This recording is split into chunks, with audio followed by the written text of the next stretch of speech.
Hi, welcome to Rogers Music Academy. This is lesson 4, and we're going to learn about eighth note rhythms, and we're starting on page 23 out of your progressive beginner guitar book. So we've been learning strumming rhythms, and all the rhythms that you've learned so far have been just downstrokes with your pick. Today we're going to learn how to do some upstrokes with your pick. So let's look at exercise 14. And normally quarter notes are counted 1, 2, 3, 4.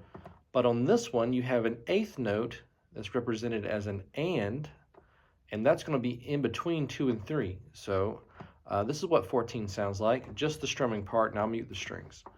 1, 2, and 3, 4. I'll play it again. 1, 2, and 3, 4. So once you get comfortable doing that several times in a row, 1, 2, and 3, 4, 1, 2, and 3, 4. If you can play that 4 or 5 times in a row, then go ahead and start working on playing your chords with this rhythm.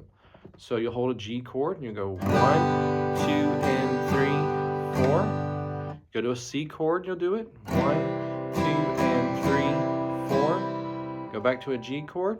1, 2, and 3, 4. To a D7 chord. 1, 2, and 3, 4. Eventually, if you work on that enough, you can make all the changes and the rhythm patterns and not have to stop in between each one. I'll demonstrate that for you now. Sounds like this.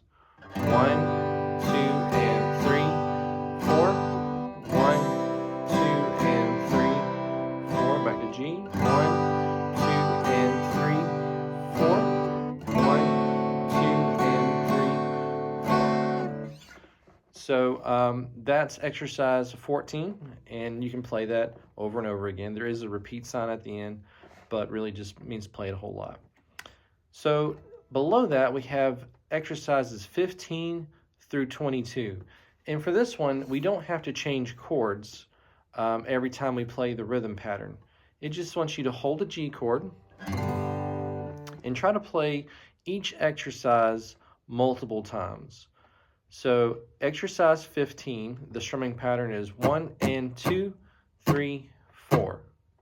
Okay, so once you get comfortable doing that, you can just play it. 1 and 2, 3, 4. 1 and 2, 3, 4. 1 and 2, 3, 4. Just like that. Play it over and over again until it starts to feel comfortable. I'll go through these really briefly, but exercise 16 sounds like this. 1 and 2 and 3, 4. I'm just playing these one time, but I want you to play them over and over again as you practice. 17 sounds like this. 1, 2, 3, 4, and 1, 2, 3, 4, and. All right, so I played it twice. Here's exercise 18. 1, 2, and 3, 4, and 1, 2, and 3, 4, and. Exercise 19. 1, 2, 3, and 4. 1, 2, 3, and 4. Here's 20. 1 and 2 and 3 and 4.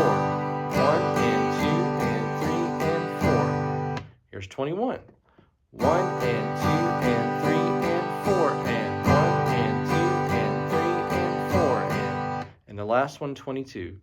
1, 2 and 3 and 4. 1, 2 and 3 and 4. So a lot of different strumming patterns there.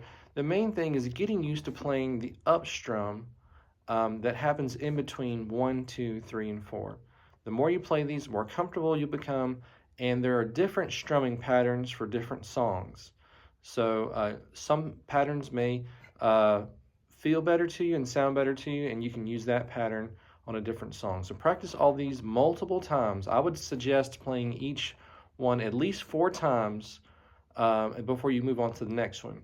And those 4 times need to be smooth and comfortable with it. If you don't feel comfortable with it, just keep working on it. And don't just play it once and feel like, oh, I've got that, let's check it off. So take your time with these. Let's go on to the next page, 24. This is kind of a longer song section, but this is called 12-bar blues in the key of G major.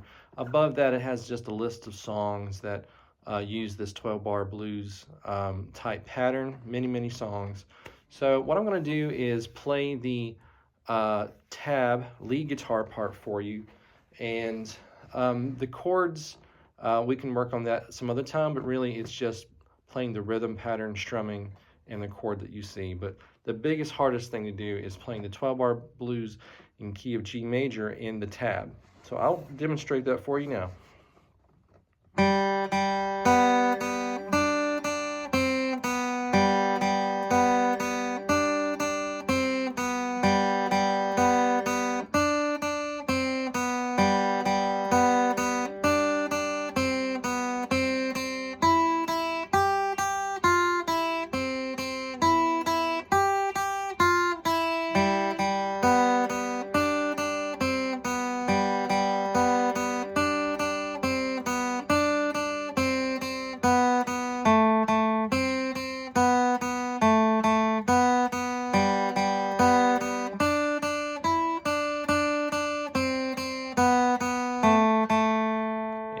With a G, you can. All right, so that was the whole lead guitar part. And keep in mind that the pick motion is constantly down, up. So that alternate picking that we learned in the last chapter, we're going to be using that through the whole song. Take this slow, take this bit by bit. Work on one line at a time. It will take a little bit of time to play it smoothly to where there's no big mess ups or anything. So this is a big, long song. I'll finish off with playing the rhythm guitar part, so the chord part, and that's just going to be playing the rhythm pattern that you see in the box, which is 1 and 2 and 3, 4. So I'll play the whole song with you, playing the chords now, and it sounds like this. 1 and 2 and 3, 4.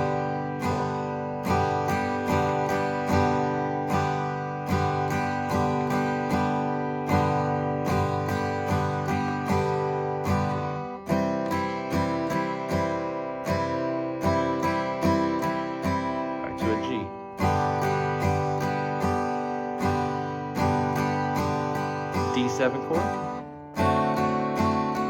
C chord, G. Ends with a D7. And I like to end the song with the G chord. Even though it's not written that way, I just think every song should end with the same chord that it started with, okay, for now. So that's chapter 4 or lesson 4. And it's just 2 pages, but there is a lot to unpack there.